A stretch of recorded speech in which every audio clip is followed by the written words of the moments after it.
Isa na namang napakalupit na putahe mga boss. Isang kilong tenga ng baboy mga boss. Lagyan natin ang luyang dilaw at kapirasong bawang. Konting asin, pakukuluan at papalambutan lang natin yan mga boss. Pag malambot na, hanguin lang natin. Palalamigin ko lang muna ito mga boss habang inihiwa ko yung mga sangkap na aking gagamitin. Sibuyas,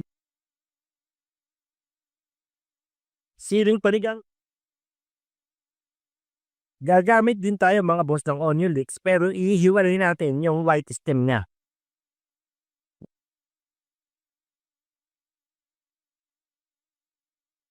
Maglalagay din tayo ng kapirasong luya, lemon, at siyempre ang ating tenga ng baboy mga boss. Hihiwain lang natin ng medyo maninipis.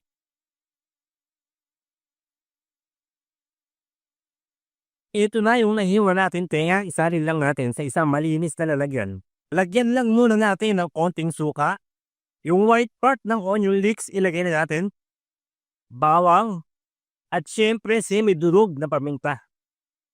Haluin natin at hayaan lang muna nating mamarinate mga boss. Habang nakamarinate yung tenga ng baboy mga boss, iprito muna natin yung walang kamatayan tokwa. Goods na to mga boss. Dito na rin natin isasangag yung tenga ng baboy mga boss. Inalis ko lang yung mantika. Maglalagay tayo ng konting pangpalasa. Patakan natin ng konting patis. Goods na to mga boss. Ibalik natin sa kanyang pinaglagyan kanina. Ngayon naman mga boss, muli natin titimplahan ng mga panibagong sangkap. Unahin natin mga boss ang tokwa. Sunod natin yung onion leeks. Siling berde para may konting sipa ng anghang. Kung meron kayong siling pula, pwede naman. Konting luya. At syempre, isang katutak na sibuyas. Kalahating lemon.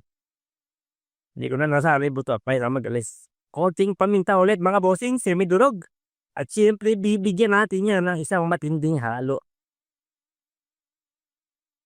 At okay na nga mga boss, goods na to. Ito na ang ating napakasarap at napakalupit na sinangag na tenga mga boss.